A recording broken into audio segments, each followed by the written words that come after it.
নমস্কার, আমি সুচন্দ্রা। পজিটিভ বার্তার এই স্টুডিওয় আমরা এসে গেছি বিকাশ টক শো এর অনুষ্ঠানে। বিকাশ টক শো এমন একটি অনুষ্ঠান যেখানে আমরা সমাজের সকল স্তরের মানুষের সঙ্গে কথা বলি এবং তাদের জীবনের যে পজিটিভ ভাইবস তা আমরা সংগ্রহ করি এবং সেই পজিটিভ ভাইবস আপনাদের মধ্যে ছড়িয়ে দিই। পজিটিভ বার্তার একটি অন্যতম প্রচেষ্টা হলো কল টু অ্যাকশন। এই কল টু অ্যাকশনের মধ্য দিয়ে যদি আপনারা আপনার বা আপনার সংস্থার শ্রীবৃদ্ধি ঘটাতে চান, তাহলে আপনারা আমাদের সঙ্গে যোগাযোগ করতে পারেন। যোগাযোগের জন্য আপনারা শান্তিনিকেতন মেডিকেল কলেজ এবং হসপিটালে আসতে পারেন। এছাড়াও আমাদের সরাসরি ফোন করতে পারেন 6295890660 এই নাম্বারে।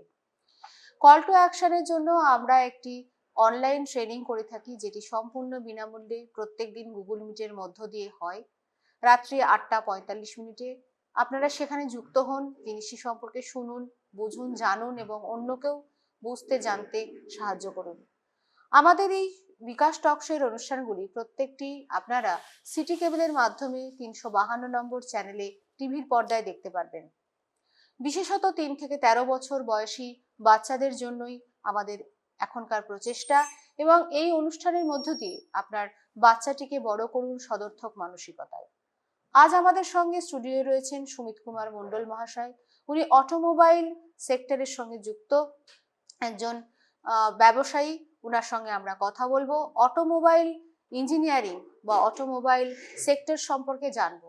অটোমোবাইল সেক্টর হলো এমন একটি জায়গা যেখানে গাড়ির যে ডিজাইন, আমরা বর্তমানে প্রত্যেকেই গাড়ির ব্যাপারে ভীষণ শৌখিন, তার ভিতরকার যে ব্যবস্থাপনা সেই বিষয়গুলি সম্পর্কেই পুরো যে পড়াশোনা সেটাই অটোমোবাইল ইঞ্জিনিয়ারিং দেখে। অটোমোবাইল ইঞ্জিনিয়ারিং এর সম্পর্কে জানতে গেলে আমাদের মেকানিক্যাল ইঞ্জিনিয়ারিং সম্পর্কেও জানতে হয়। আমি আর কথা না বাড়িয়ে সরাসরি চলে যাব আমাদের টক শোয়ে। টক শো এর মধ্য দিয়ে আমরা অটোমোবাইল ইঞ্জিনিয়ারিং সম্পর্কে শুনবো, জানবো। পজিটিভ বার্তার পুরো টিম আমাদের সুমিত বাবুকে স্টুডিওতে জানাচ্ছে স্বাগত। নমস্কার। নমস্কার স্যার, প্রথম যে প্রশ্ন আপনার কাছে আসবো, এই অটোমোবাইল ইঞ্জিনিয়ারিং বলতে মূলত কি বোঝায়? অটোমোবাইল ইঞ্জিনিয়ারিং একটা হিউজ মার্কেট, যেখানে আমাদের পড়াশোনা করানো হয় অটোমোটিভ সেক্টরে। অর্থাৎ অটোমোবাইলের মধ্যে আমরা যদি সিলেবি ওয়াইজ ভাঙি, দুটো ওয়ার্ড আমরা পাই। একটা হচ্ছে অটোমোবাইল। মোবাইল মিনস অটোমোটিভ সেক্টরের ক্ষেত্রে বোঝানো হয় মুভমেন্টকে, যে অটোমেটিক মুভমেন্টে সাহায্য করে। অল আর অটোমোবাইল। এর মধ্যে আছে আমাদের বাইক আছে, কার আছে। কারের মধ্যে আমরা অনেক সেগমেন্ট রয়েছে, যেমন ধরুন 4 হুইলার, 6 হুইলার এটসেট্রা। এই হচ্ছে আমাদের টোটাল অটোমোবাইল সেক্টর। আচ্ছা, সেক্ষেত্রে যেরকম আপনি বললেন যে বাইক, কার সবকিছুই এর মধ্যে কভার আপ করছি। আমরা যখন ছোট ছিলাম, হট হুইলস বলে একটা গাড়ির ছোট খেলনা কোম্পানি ছিল। তাদের যে গাড়ির মডেল গুলো ছিল, অনেক ছোট বাচ্চাকে দেখা যেত সেগুলো সংগ্রহ করতে। তো সেইগুলো নিয়েই তারা গাড়ি গাড়ি খেলা, আপনিও হয়তো কোনো সময় খেলেছেন। গাড়ি গাড়ি খেলার প্রতি মানে একটা বাচ্চার বলুন এবং বড়দেরও কিন্তু ভালো মতন আকর্ষণ থাকে। বিশেষত নিউ যারা জেনারেশন, এই নিউ জেনারেশনের মধ্যে দেখবেন বাইক বিভিন্ন ধরনের, এটার যে একটা কেনার, রেসিং বাইক কেনার বলুন বা একটা আনন্দ লাভ বা আমি সোশ্যালি কতটা আপগ্রেডেড হলাম সেটা দেখানোর একটা ভীষণ রকম প্রবণতা দেখা যায়। এই যে গাড়ির যে স্টাইলিং বিষয়টা, এটাও কি অটোমোবাইলের মধ্যেই পড়ে? হ্যাঁ, ওটাও অটোমোবাইলের মধ্যে পড়ে, কিন্তু অটোমোবাইলের ওটা একটা পার্ট, যেটা হচ্ছে অটোমোবাইল কারের ডিজাইন কি হবে, ওটা চলে যাচ্ছে আমার ডিজাইন এবং আর্কিটেকচারের ডিপার্টমেন্টে। আচ্ছা, সেটা কি অটোমোবাইলের পার্ট? হ্যাঁ, এটা ওয়ান টাইপ অফ অটোমোবাইলের পার্ট, কিন্তু আমি যখন পড়াশোনা স্টার্টিং করব, সেখান থেকে ওটা অল্প অল্প সিলেবাসে থাকবে, তারপর থেকে পুরোপুরি ওটা আলাদা চলে যাবে, আউট অফ সিলেবাস। ওটা আমার পুরো ডিজাইনিং এর উপর চলে আসবে, যেখানে আমার অটোক্যাড ঢুকে যাবে। আচ্ছা, অটোক্যাডের মধ্যে থেকে আমাদের গাড়ির সমস্ত মডেলকে 3D করা হয়। 3D করে দেখা যায় যে এই মডেলটা এই গাড়িটার জন্য সুইটেবল কিনা। তার আগে আমাদেরকে একটা প্রাইস ইন্ডিকেট করতে হয় যে এই গাড়িটার এত দাম রাখা যাবে। তার আগে আমাদেরকে মার্কেট ভ্যালু রিসার্চ করতে হয় যে মার্কেটে চলার জন্য কতটা। মার্কেটের আগে তার থেকেও বড় ব্যাপার হচ্ছে আমি যে গাড়িটা যেখানে সেল করব সেখানকার এনভায়রনমেন্ট কি রয়েছে, রাস্তাঘাট কি রয়েছে, তার উপর ডিপেন্ড করে আমাকে গাড়ির ইঞ্জিন রেডি করতে হয়। সবকিছু হয়ে যাওয়ার পর আমরা গাড়ির আউট স্ট্রাকচারে আসবো। আউট স্ট্রাকচারে এসে আমরা তখন মডেলিং এর দিকে যাব, গাড়ির কিরকম মডেল করলে বেটার হয়, কিরকম লুকস করলে গাড়িটা স্টাইলিশ লাগবে, এখনকার জেনারেশন কোন লুকসটা বেশি পছন্দ করে, ওটা পুরোপুরি আমাদের ইঞ্জিনিয়ারিং ডিপার্টমেন্টে ডিজাইনিং বলে যে চ্যাপ্টার আছে সেখানে গিয়ে পড়ানো হয়। আমি পরবর্তী যে প্রশ্নে যাব সেটা হচ্ছে এই ফিল্ডগুলোতে কাজ করবার জন্য কি ধরনের যোগ্যতা আপনারা খোঁজেন? দেখুন, এটা খুবই সিম্পল। কেউ যদি একজন ইঞ্জিনিয়ার হিসেবে কাজ করতে যায় তাকে ডিপ্লোমা পাস আউট হতে হবে, যেটা হচ্ছে তার মিনিমাম।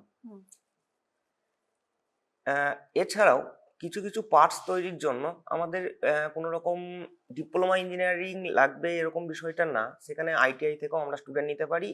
এবং যে আমাদের ওয়েস্ট বেঙ্গল গভর্নমেন্ট করাচ্ছে স্কিলের ওপর ট্রেনিং, যেখানে একটা স্কিল ট্রেনিং রয়েছে অটোমোটিভ সেক্টরের ওপর, তো সেই ট্রেনিং থেকেও আমরা কিছু কিছু কোম্পানি থেকে কিন্তু ছেলে নেওয়া হয়, যারা বর্তমানে এখন খুব ভালোভাবে কাজ করছে ব্যাঙ্গালোর, হরিদ্বার এই সাইটগুলোতে। ওইদিকে কি মূলত গাড়ির যে পার্টস তৈরির যে কারখানাগুলো সেগুলো কি ব্যাঙ্গালোর বা হরিদ্বার যেটা আপনি বললেন সেদিকেই গুজরাট অবস্থিত? এই সাইডে একদম। পরবর্তী যে কথা শুনবো, যেরকম আমি বলছিলাম যে গাড়ির প্রতি লুকসের প্রতি বিশেষত নিউ জেনারেশন একটা আকর্ষণ থাকে। একই রকম ভাবে যারা মিডিল এজে গাড়ি কেনে তাদের কিন্তু মাইলেজের প্রতি প্রেফারেন্স থাকে, তার সাথে সাথে তারা লুকসটাও প্রেফারেন্স দেয়, তবে মাইলেজটাই মূলত সেখানে দেখা হয়। এই জন্যই একটা আপনার জন্য প্রশ্ন আছে যে ইঞ্জিনের যে ক্যাপাসিটি, বিভিন্ন ধরনের যে ইঞ্জিন, সেটা পেট্রোল, ডিজেল, ইলেকট্রিক, এগুলোর মধ্যে মূলত পার্থক্যটা যদি একটু লেম্যান ভাষায় আমাদেরকে বুঝিয়ে বলেন। দেখুন, ইঞ্জিনের ব্যাপার যদি আমি বলতে যাই সেক্ষেত্রে দুটো ইঞ্জিন আমাদের এখানে চলে, যেটা হচ্ছে ডিজেল এবং পেট্রোল, আর একটা চলে গ্যাস সিএনজি। তো CNG is a one type of petrol engine, petrol ইঞ্জিনের মতনই সে ওয়ার্কস করে।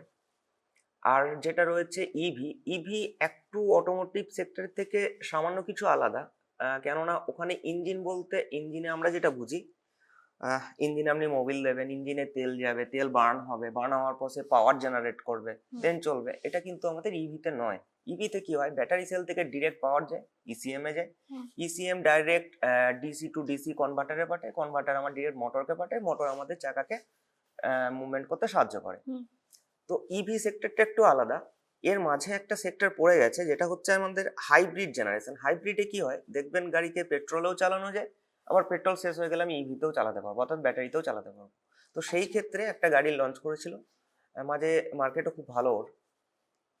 তো এই হচ্ছে টোটাল ইঞ্জিন ক্যাপাসিটির উপর। আর আপনি যেমনটা বললেন যে দুটো ব্যাপার রয়েছে, যেটা হচ্ছে একটা গাড়ি স্টাইলিশ পছন্দ করে একটা জেনারেশন, আর মিডিলে যারা থাকছে তারা গাড়ির মাইলেজ দেখে। একদম গাড়ি স্টাইলিশ এবং মাইলেজ এই পুরো ব্যাপারটাই আপনার ইঞ্জিনের কতটা মাইলেজ দেবে তার উপর ডিপেন্ড করছে না। গাড়ির ইঞ্জিন যত হাই ক্যাপাসিটি হবে তত কিন্তু তার মাইলেজ কমবে। গাড়ি যত পাওয়ার জেনারেট করবে, গাড়ির টর্ক যত বেশি হবে, গাড়ি কিন্তু মাইলেজ ততটাই কম দেবে।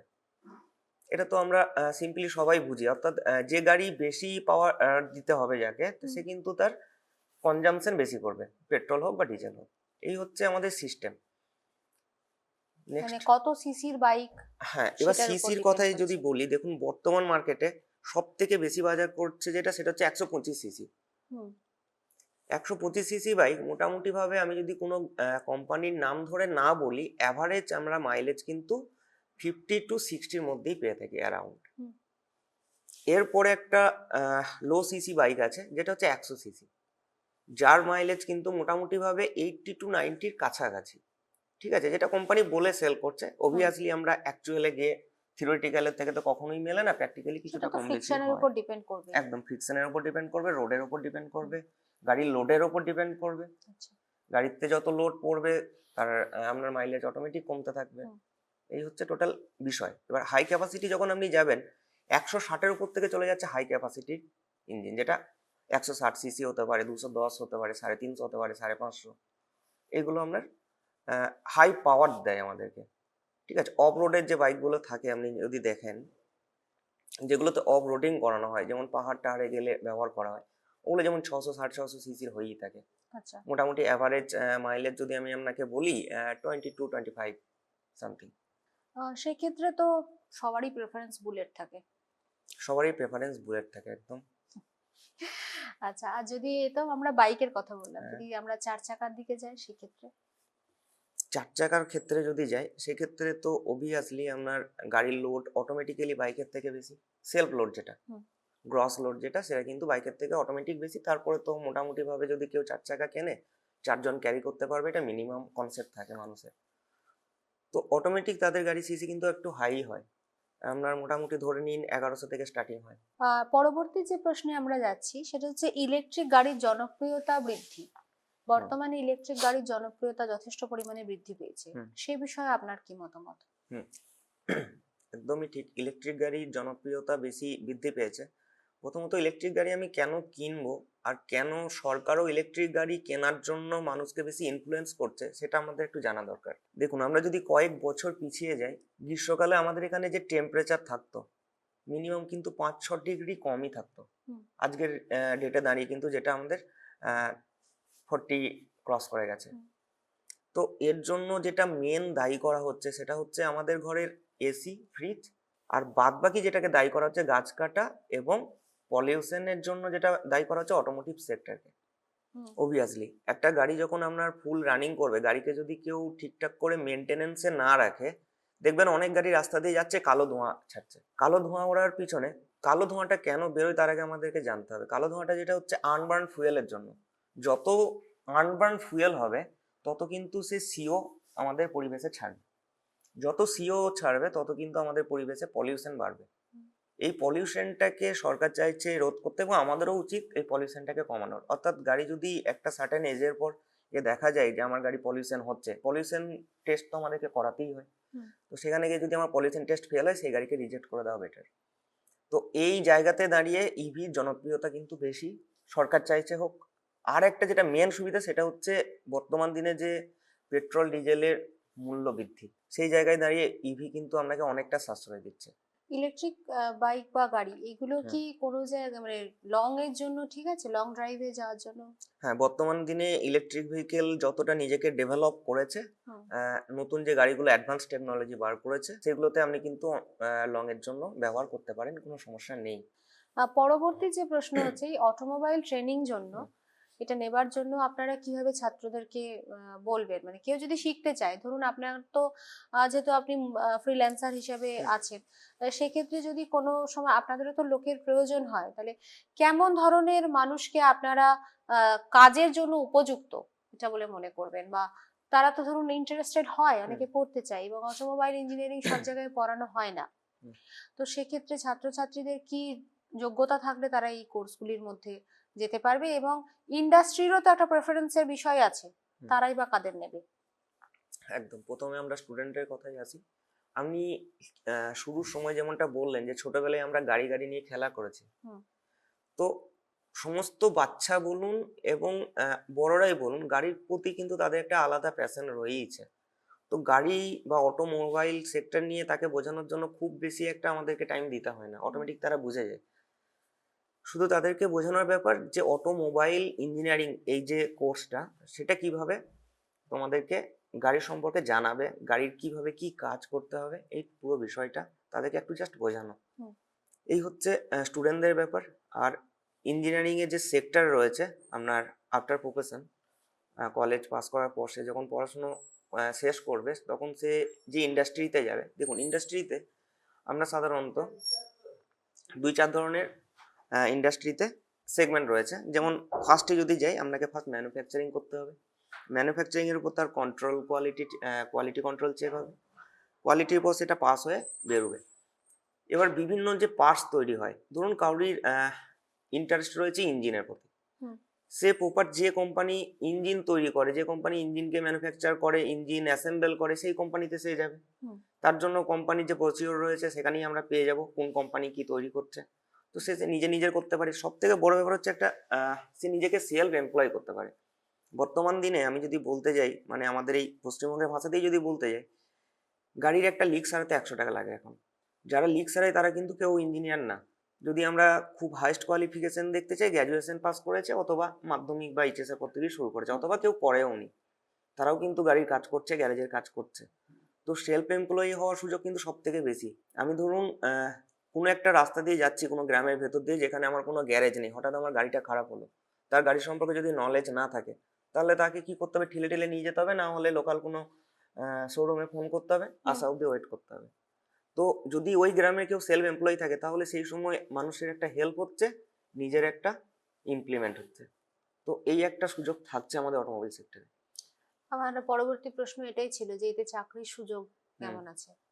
চাকরির সেক্ষেত্রে সুযোগ তো হিউজ আছে। হুম, আপনার মোটামুটি ভাবে প্রত্যেক ইয়ার 6% করে রেট গ্র হচ্ছে অটোমোবাইল সেক্টরে। আপনি যদি দেখেন কয়েকদিন আগে অবধি বোলপুর সারাউন্ডিং এ যা বাইকের সংখ্যা ছিল, এখন কয়েকশো গুণ বেড়ে গেছে। এবং একই সাথে বিভিন্ন এমএনসি কোম্পানি হুম। যারা ভারতবর্ষে গাড়ি বিক্রির হুম, প্রতি একটা আগ্রহ দেখিয়েছে, কারণ বর্তমানে ভারতীয়দের একটা গাড়ি চেপে ঘোরার প্রবণতা অনেকাংশে কিন্তু বৃদ্ধি পেয়েছে। বৃদ্ধি পেয়েছে একদম। এবং আমরা যদি বাজেটও লক্ষ্য করি, সেখানে গাড়ির দাম কিন্তু কমানো হয়েছে। হতে পারে একদম। পেট্রোলের দাম বেড়েছে, এটা ইকোনমিক্স নিয়ে যারা পড়াশোনা হুম, করেন তারা আরো তারা বিষয়ে বলতে এটা পারবে। ভালোভাবে বলতে পারবে। কিন্তু গাড়িতে চড়ে ঘোরার একটা টেন্ডেন্সি কিন্তু মধ্যবিত্তের মধ্যেও হুম। দেখা দিয়েছে। পরবর্তী যে প্রশ্নে যাব, এই যে স্বয়ংক্রিয় গাড়ির হুম। যে উন্নয়নের এটা দেখা দিয়েছে, স্বয়ংক্রিয় গাড়ি, এর চ্যালেঞ্জ কি আছে? এর চ্যালেঞ্জ বলতে দেখুন, আমাদের যে পুরোনো ব্যাকডেটেড যে গাড়িগুলো রয়েছে, হুম, তার থেকে কিন্তু এই অটোমেটিক যে গাড়িগুলো রয়েছে, হুম, যেমন আমি যদি বলতে চাই সিভিটি, আইএমটি, হুম, এগুলো কিন্তু অবভিয়াসলি অনেকটাই এগিয়ে থাকবে পুরোনো গাড়িগুলোর তুলনায়। কেন দেখুন, অনেক মানুষ অল্প বয়সে গাড়ি চালানো শিখছে, সেই ক্ষেত্রে গাড়ির যে গিয়ার শিফটিং, আমি যদি ফোর হুইলারের ক্ষেত্রে যাই, হুম, গিয়ার শিফটিং কিন্তু অনেকটা হার্ড হতে পারে। যেমন 1 থেকে 2, 2 থেকে 3, 4 রিভার্স, হুম, এই যে সিস্টেম মনে রাখার ক্ষেত্রে কঠিন হতে পারে। কিন্তু আমরা যদি অটোমেটিকের ক্ষেত্রে যাই, এটা কোনো সিস্টেমই নেই। নর্মালি আপনি ক্লাচ ছাড়ুন, গাড়ি আগাবে, এই হচ্ছে সিস্টেম। হুম। এবং কিন্তু হ্যাঁ, এর একটা সমস্যা বা চ্যালেঞ্জিং রয়েছে, যেটা হচ্ছে মেনটেনেন্স যে কস্ট, সেটা কিন্তু আমার যেটা ম্যানুয়াল ট্রান্সমিশন সিস্টেম তার থেকে একটু বেশি। আচ্ছা, মানে আপনি বলতে চাইছেন যে স্বয়ংক্রিয় যে গাড়িগুলো সেগুলোর চাহিদা কিন্তু বাড়বে আগামী দিনে। হ্যাঁ, অবভিয়াসলি চাহিদা বাড়বে, এর মেনটেনেন্স কস্টও বাড়বে।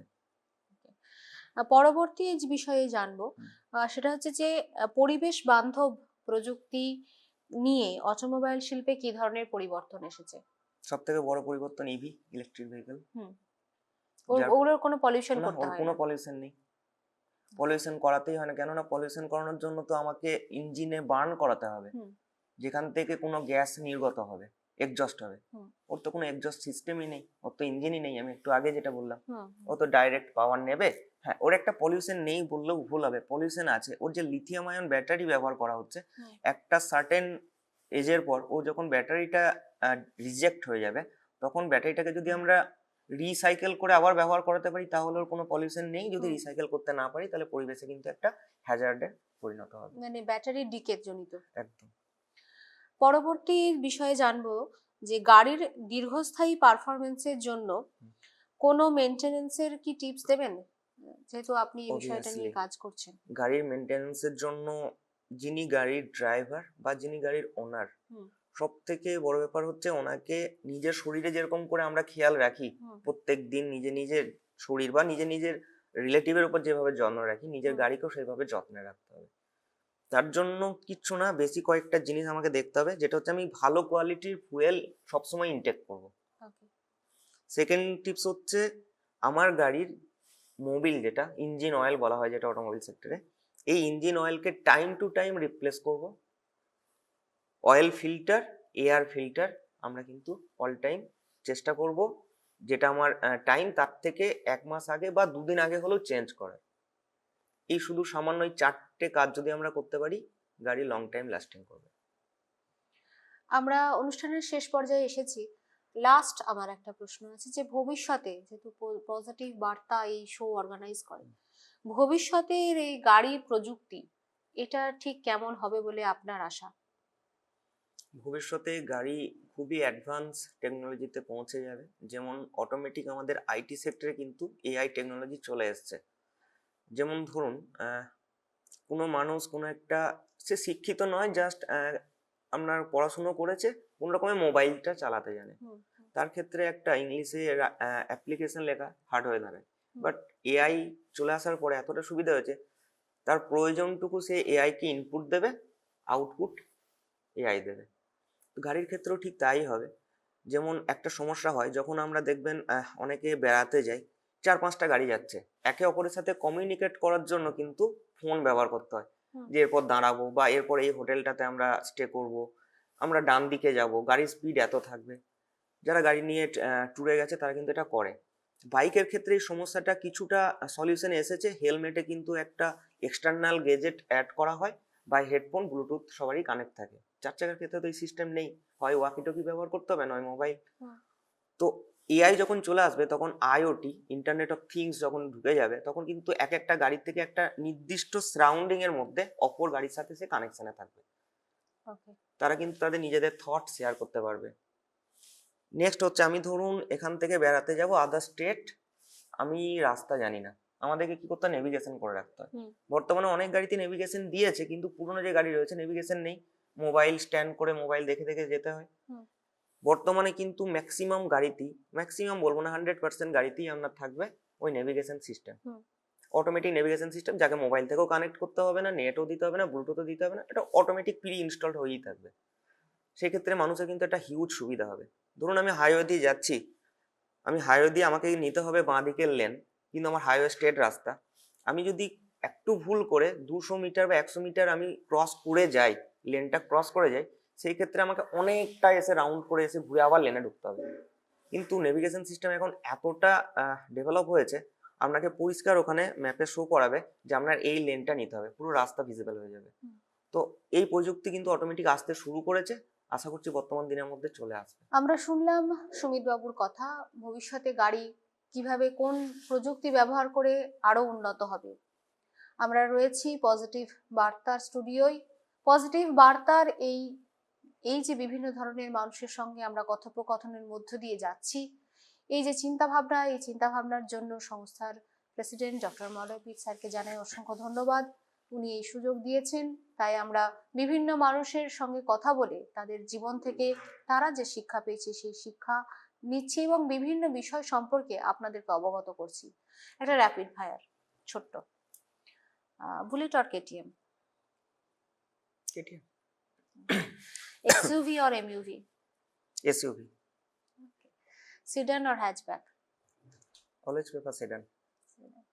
আমরা শুনলাম অটোমোবাইল ইঞ্জিনিয়ারিং পেশায় যুক্ত সুমিত বাবু, ওনার কথা, ওনার প্রেফারেন্স শুনলাম। অবশ্যই এইটা একটা স্পেশাল টক শো, কারণ উনি যেটা প্রেফারেন্স দিলেন অবশ্যই উনার যেটা ভালো লেগেছে বলেই উনি দিয়েছেন। আপনারা সকলেই শুনলেন এবং চেষ্টা করবেন ওনার এই পরামর্শ নিজেদের জীবনে লাগাতে। এবং যখন প্রেফারেন্সের কথা উঠলো, অবশ্যই প্রত্যেক ব্যক্তির একটা নির্দিষ্ট প্রেফারেন্স থাকে, কিন্তু বিষয়টা যখন 4 চাকা বা 2 চাকা, তখন কিন্তু সেফটিরও একটা প্রশ্ন থাকে। পজিটিভ বার্তার পুরো টিম সকলকে গাড়ি এনজয় করতে বলছে, কিন্তু নির্দিষ্ট একটা স্পিড লিমিটের মধ্যে আপনারা থাকুন এবং অবশ্যই পরিবারের কথা ভেবে, সুরক্ষার কথা ভেবে হেলমেট পরুন এবং সেইভাবেই কিন্তু আপনারা রাস্তায় বিধি মেনে গাড়ি চালান। ততদিন ভালো থাকবেন, সকলে আনন্দ থাকবেন। নমস্কার। ধন্যবাদ।